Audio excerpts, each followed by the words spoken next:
Assalamualaikum warahmatullahi wabarakatuh. Selamat pagi anak-anak hebat. Bertemu lagi dengan Bu Uswa pada pagi hari ini. Bagaimana kabarnya? Semoga kalian semua sehat-sehat ya. Baik, sebelum memulai pembelajaran hari ini, mari kita awali dengan berdoa menurut agama dan keyakinan masing-masing. Berdoa dimulai. Berdoa selesai. Nah, kalian masih ingat pembelajaran minggu lalu tentang pemanfaatan sumber daya alam? Di situ banyak sekali dibahas bagaimana manusia memanfaatkan sumber daya alam sehingga menjadi bahan yang bisa digunakan untuk memenuhi kebutuhan sehari-harinya.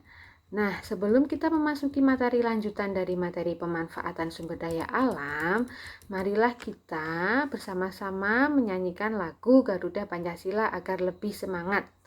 Ganda Pancasila, akulah pendukungmu. Patriot proklamasi, sedia berkorban untukmu. Pancasila dasar negara, rakyat adil makmur sentosa. Pribadi bangsamu, ayo maju, ayo maju, ayo maju, maju. Nah, kita akan membahas tentang pemanfaatan dan pelestarian sumber daya alam oleh manusia. Sebelum itu kita akan membahas dulu manusia memanfaatkan seluruh bagian alam itu seperti apa, baik alam abiotik maupun biotik. Sebelum itu, Bu Guru sampaikan tujuan pembelajaran kita hari ini. Yang pertama, menganalisis kegunaan sumber energi yang ada di alam. Yang kedua, membuat uraian tentang sumber energi dan kegunaannya. Kemudian menguraikan pemanfaatan sumber daya alam dan dampaknya. Kemudian membuat uraian tentang pemanfaatan sumber daya alam dan dampaknya. Kemudian yang berikutnya adalah memberi argumen tentang kewajiban kita terhadap sumber daya alam.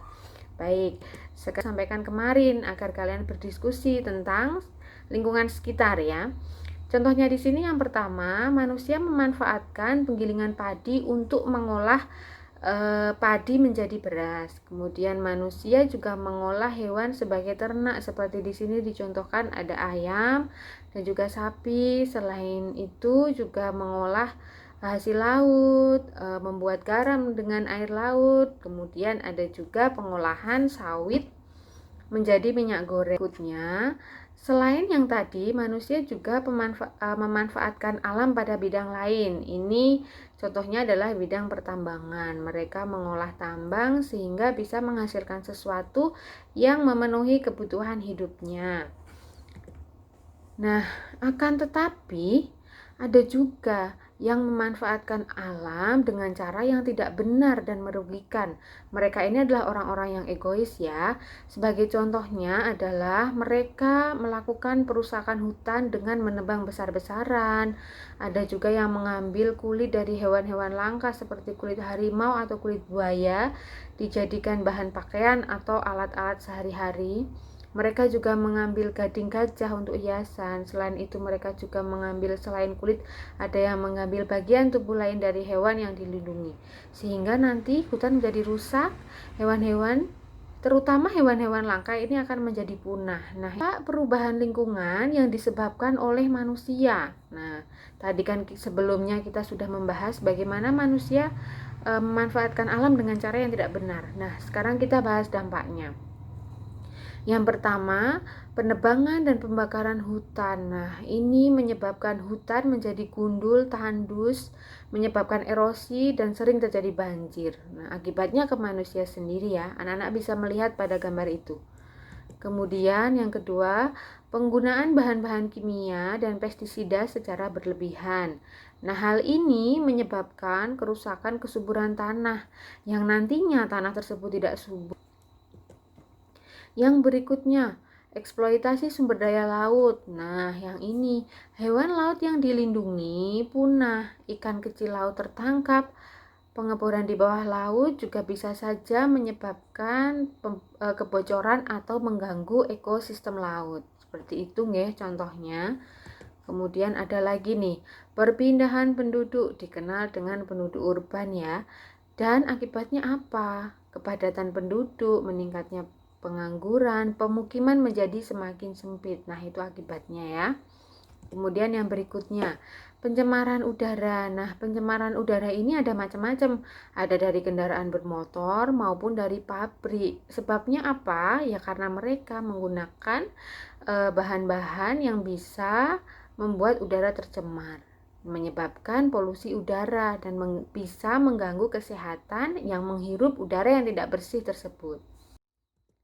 Yang berikutnya ada perburuan liar. Perburuan liar tadi sebelumnya sudah kita bahas ya, tentang keegoisan manusia memanfaatkan alam, terutama hewan yang langka ini, diambil kulitnya, diambil gadingnya.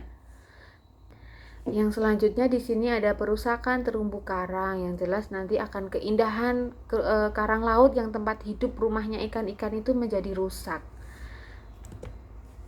Kemudian karena tadi sudah banyak sekali nih kerusakan yang ditimbulkan manusia. Nah, sudah sebaiknya dan sudah sewajarnya kewajiban kita nih sebagai manusia untuk menjaga sumber daya alam agar generasi mendatang juga bisa merasakan apa yang kita rasakan sekarang. Nah, kewajiban manusia yang pertama itu ada menanam pohon atau reboisasi seperti yang ada di situ, di gambar itu. Kemudian, jika kalian bepergian dengan jarak dekat, alangkah baiknya memakai kendaraan yang ramah lingkungan, tidak menimbulkan polusi, atau kalian juga bisa jalan kaki.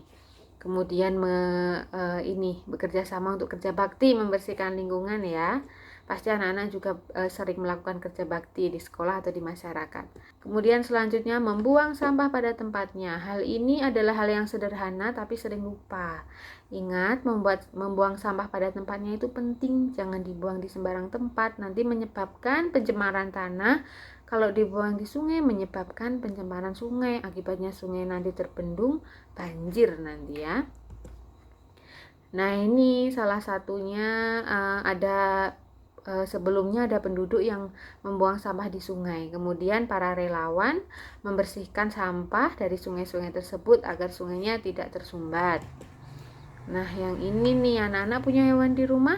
Nah, kalau kalian memelihara hewan di rumah, ingat kewajiban kalian adalah menyayanginya dan merawatnya. Jangan dibiarkan mereka sakit atau mati atau tidak terawat ya. Ini yang tadi kerusakan terumbu karang. Ternyata ada juga orang-orang baik yang bisa melestarikan atau membudidayakan karang yang nantinya sebagai pengganti karang yang rusak agar karang tersebut tidak rusak atau tidak punah. Nah, setelah kita membahas tadi tentang pemanfaatan sumber daya alam di lingkungan, nah bagaimana dengan pemanfaatan sumber daya alam di lingkungan sekitarmu? Pemanfaatan sumber daya alam di lingkungan sekitarmu tuh apa saja? Silahkan kalian bisa mengamati sekitarnya atau berdiskusi dengan orang tua, dengan teman atau saudara ya. Nanti kalau kalian sudah menemukan jawabannya, kalian bisa menuliskan di buku masing-masing. Dan itu punya kewajiban apa terhadap lingkungan di sekitarmu? Silahkan hal itu juga ditulis ya dalam buku. Nanti hasil tulisannya bisa difoto, lalu bisa diunggah atau dikirim melalui Google Classroom seperti biasanya. Nah, lembar kerja dan evaluasi di sini nanti sudah Bu Guru unggah di Google Classroom seperti biasanya. Silahkan lembar kerjanya dikerjakan. Evaluasi juga sama, nanti link Google Form-nya akan Bu Uswa taruh di Google Classroom. Ingat, LKPD dan evaluasi dikumpulkan paling lambat hari ini jam 8 malam. Jangan terlambat ya. Nah, setelah mempelajari seluruh rangkaian tentang sumber daya alam tadi, mari kita membuat kesimpulan bahwa ada banyak sekali manusia atau cara manusia memanfaatkan alam. Ada yang baik dan ada yang tidak. Nah, pemanfaatan yang tidak baik akan menimbulkan kerusakan alam. Dan kalian mempunyai kewajiban untuk menjaga alam. Seperti tadi contohnya, melakukan reboisasi, membuang sampah pada tempatnya dan lain sebagainya. Begitu nggih. Nah, setelah mempelajari pelajaran hari ini, bagaimana perasaan kalian? Bagaimana pendapat kalian tentang apa yang kita pelajari hari ini? Semoga materi hari ini bisa kalian pahami ya, sehingga pada akhirnya nanti kalian bisa memanfaatkan sumber daya alam di sekitar kalian dengan baik, jangan dirusak. Dan kalian bisa menyadari bahwa kalian mempunyai kewajiban menjaga alam atau lingkungan di sekitar kalian, agar kelak bisa dimanfaatkan dalam jangka panjang. Oke? Nah, untuk yang terakhir, Bu Uswa cuma ingin mengingatkan jangan lupa mengirim evaluasi dan LKPD hari ini paling lambat pukul 8 malam. Nah, sekian dulu pembelajaran hari ini. Untuk anak-anak jangan lupa tetap jaga kesehatan, patuhi protokol kesehatan, cuci tangan, pakai masker, membawa hand sanitizer. Cukup sekian dari Bu Guru, segala kekurangan dan kesalahan mohon maaf. Wassalamualaikum warahmatullahi wabarakatuh.